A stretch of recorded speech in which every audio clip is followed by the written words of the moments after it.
Of protest ಅನ್ನ ಇವತ್ತು ನಾವು ನೋಡ್ತಾ ಇದೀವಿ. ಬಿಜೆಪಿ ಕಾರ್ಯಕರ್ತರಿಂದ ಮೋದಿ ಮೋದಿ ಅನ್ನುವಂತಹ ಘೋಷವಾಕ್ಯಗಳು ಅಲ್ಲಿ ಮೊಳಗಿದ್ವು. ಬಿಜೆಪಿ ಕಚೇರಿಗೆ ಪೊಲೀಸರು ಬಿಗಿ ಭದ್ರತೆಯನ್ನ ಕಲ್ಪಿಸೋ ಕೆಲಸವನ್ನ ಕೂಡ ಮಾಡಿದ್ರು. ರಾಜ್ಯದಲ್ಲಿ ಕಾಂಗ್ರೆಸ್ ವರ್ಸಸ್ ಬಿಜೆಪಿಯ ಸರಣಿ ಪ್ರೊಟೆಸ್ಟ್ ಮುಂದುವರಿತಾ ಇದೆ. ಬಿಜೆಪಿ ಕಚೇರಿಯನ್ನ ಮುತ್ತಿಗೆ ಹಾಕೋದಕ್ಕೆ ಅಂದ್ರೆ ಮಲ್ಲೇಶ್ವರಂನಲ್ಲಿ ಇದೆಯಲ್ಲ ಜಗನ್ನಾಥ ಭವನ, ಅಲ್ಲಿ ಮುತ್ತಿಗೆ ಹಾಕೋದಕ್ಕೆ ಕಾಂಗ್ರೆಸ್ ಕಾರ್ಯಕರ್ತರು ಬಂದ್ರು. ಈ ವೇಳೆ ಫೇಸ್ ಆಫ್ ಆಯ್ತು. ಆಕ್ರಮಣವನ್ನ ತಡೆಯೋ ಪ್ರಯತ್ನವನ್ನ ಪೊಲೀಸರು ಮಾಡಿದ್ರು. ಹಲವರನ್ನ ಇದೇ ಸಂದರ್ಭದಲ್ಲಿ ವಶಕ್ಕೆ ಪಡಿಬೇಕಾಯ್ತು. ದೊಡ್ಡ ಹೈಡ್ರಾಮಕ್ಕೆ ಈ ಬಿಜೆಪಿ ಕಚೇರಿಯ ಮುಂಭಾಗ ಸಾಕ್ಷಿ ಆಯ್ತು.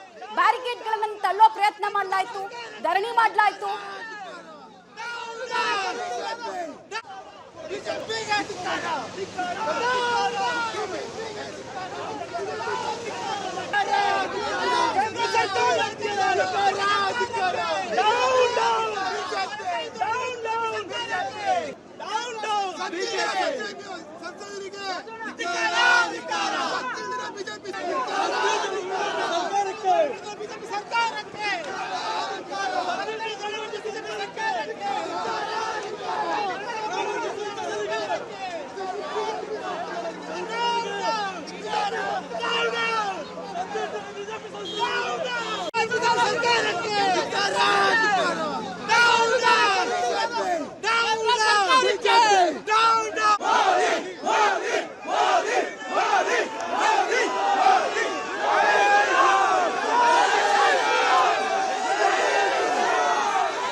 ಯಾವ ರೀತಿ ಕಾವೇರಿದೆ ಮಲ್ಲೇಶ್ವರಂನಲ್ಲಿ ಅನ್ನೋದನ್ನ ನೀವು ನೋಡ್ತಾ ಇದ್ದೀರಾ. ಒಂದು ಕಡೆಗೆ ಬಿಜೆಪಿಗರು ವಿರೋಧ ವ್ಯಕ್ತಪಡಿಸ್ತಾ ಮೋದಿ ಅನ್ನುವಂತಹ ಘೋಷವಾಕ್ಯವನ್ನ ಮೊಳಗಿಸ್ತಾ ಇರೋದು, ಇನ್ನೊಂದು ಕಡೆಗೆ ಪ್ರತಿಭಟನೆ ಮಾಡೋಕೆ ಬಂದವರನ್ನ, ಪ್ಲಕಾರ್ಡ್ ಪ್ರದರ್ಶನ ಮಾಡೋದಕ್ಕೆ ಬಂದವರನ್ನ ಪೊಲೀಸರು ವಶಕ್ಕೆ ಪಡೆಯುವಂತಹ ಪ್ರಯತ್ನದಲ್ಲಿ ಇರೋದನ್ನ ಕೂಡ ನೀವು ನೋಡ್ತಾ ಇದ್ದೀರಾ.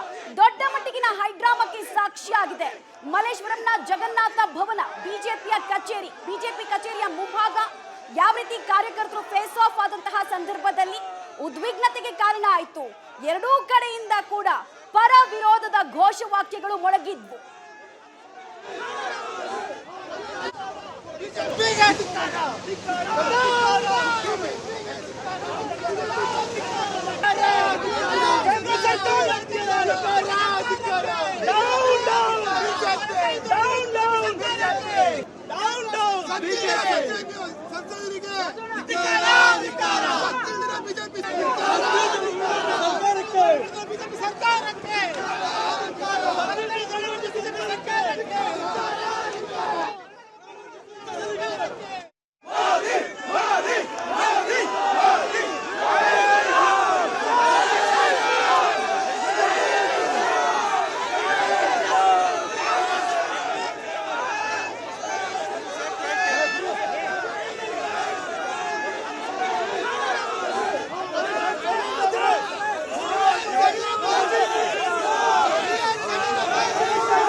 ಬಿಜೆಪಿಯ ಸರ್ಕಾರ, ಹೀಗಾಗಿ ಆ ಕಚೇರಿಗೆ ಮುತ್ತಿಗೆ ಹಾಕಬೇಕು ಅಂತ ಸೂಚನೆಗಳು ಸಿಕ್ಕ ಬೆನ್ನಲ್ಲೇ ಕಾಂಗ್ರೆಸ್ ಕಾರ್ಯಕರ್ತರು ಬಿಜೆಪಿ ಕಚೇರಿಗೆ ಮುತ್ತಿಗೆ ಹಾಕೋದಕ್ಕೆ ಬಂದಂತ ಸಂದರ್ಭದಲ್ಲಿ ಪೊಲೀಸರು ಅವರನ್ನ ವಶಕ್ಕೆ ಪಡಿಬೇಕಾದಂತಹ ಸಂದರ್ಭದಲ್ಲೂ ಕೂಡ ಅವರು ಘೋಷವಾಕ್ಯಗಳನ್ನ ಬಿಜೆಪಿ ವಿರುದ್ಧ, ಕೇಂದ್ರ ಸರ್ಕಾರದ ವಿರುದ್ಧ ಮೊಳಗಿಸ್ತಾ ಇರೋದನ್ನ ನೀವು ಗಮನಿಸ್ತಾ ಇದ್ದೀರಾ. ಇನ್ನೊಂದು ಕಡೆಗೆ ಬಿಜೆಪಿ ಕೂಡ ರಾಜ್ಯ ಸರ್ಕಾರದ ಧೋರಣೆಯನ್ನ ವಿರೋಧಿಸಿ ಪ್ರತಿಭಟನೆಗೆ ಮುಂದಾಗಿದ್ದಾರೆ.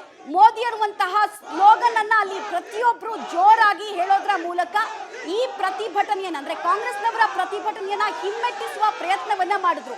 ಸೊ ಇಬ್ಬರನ್ನು ಕೂಡ ಅಲ್ಲಿ ಕಂಟ್ರೋಲ್ ಮಾಡೋಕ್ಕಾಗದೆ ಪೊಲೀಸರು ಹರಸಾಹಸವನ್ನ ಪಡಬೇಕಾಯ್ತು. ಕೊನೆಗೆ ಪರಿಸ್ಥಿತಿ ಎಸ್ಕಲೇಟ್ ಆಗುತ್ತೆ ಅನ್ನುವಾಗ ಕೆಲವರನ್ನ ವಶಕ್ಕೆ ಪಡೆಯುವ ಪ್ರಯತ್ನ ಕೂಡ ಆಯ್ತು. ಅದಕ್ಕೂ ಮುಂಚೆ ಕಾಂಗ್ರೆಸ್ ಕಾರ್ಯಕರ್ತರು ಬಂದಿದ್ರಲ್ಲ, ಅವರು ಸ್ಥಳದಲ್ಲೇ ಕೂತು ಧರಣಿಯನ್ನ ನಡೆಸಿ ತಮ್ಮ ಆಕ್ರೋಶವನ್ನು ವ್ಯಕ್ತಪಡಿಸಿದ್ರು. ನಮ್ಮ ಮೇಲೆ ಆಗ್ತಾ ಇರೋದು ಆರ್ಥಿಕ ದೌರ್ಜನ್ಯ, ಕೇಂದ್ರದಿಂದ ಅನುದಾನದ ವಿಚಾರದಲ್ಲೂ ತಾರತಮ್ಯ ಆಗ್ತಾ ಇದೆ, ಟ್ಯಾಕ್ಸ್ ನ ಪಾಲ್ ಕೊಡೋದ್ರಲ್ಲೂ ತಾರತಮ್ಯ ತಾರತಮ್ಯ ಆಗ್ತಾ ಇದೆ. ಡೈರೆಕ್ಟ್ ಟ್ಯಾಕ್ಸ್ ನಲ್ಲಿ ಇಡೀ ದೇಶದಲ್ಲಿ ನಾವು 2ನೇ ಸ್ಥಾನ, ಹೆಚ್ಚಿನ ಟ್ಯಾಕ್ಸ್ ಕಲೆಕ್ಟ್ ಆಗೋದ್ರಲ್ಲಿ. ಆದ್ರೂ ನಮ್ಗೆ ಸರಿಯಾದ ಪಾಲ್ ಸಿಗ್ತಾ ಇಲ್ಲ. GST ಕಲೆಕ್ಷನ್ ಅಲ್ಲೂ ಕೂಡ 3ನೇ ಸ್ಥಾನ ನಮ್ದು, ಆದ್ರೂ ನಮ್ಗೆ GST ಕಾಂಪನ್ಸೇಷನ್ ಸಿಗ್ತಾ ಇದೆಯಾ? ನೋ ಅನ್ನುವಂತಹ ಉತ್ತರವನ್ನ ಅವ್ರು ಕೊಡ್ತಾ ಇದ್ದಾರೆ.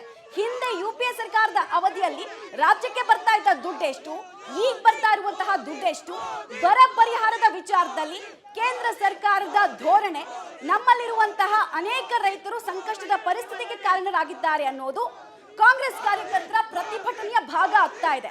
ಸೋಷಿಯಲ್ ಮೀಡಿಯಾದಲ್ಲೂ ಇದನ್ನೇ ಬರೆದುಕೊಳ್ತಾ ಇದ್ದಾರೆ. ಹೀಗಾಗಿ ದಕ್ಷಿಣ ಭಾರತದ ರಾಜ್ಯಗಳು ಎಚ್ಚರ ವಹಿಸಬೇಕು, ಪ್ರತಿಭಟನೆ ಮಾಡಬೇಕು ಅಂತ ಕರೆ ಕೊಟ್ಟಿದ್ದಾರೆ.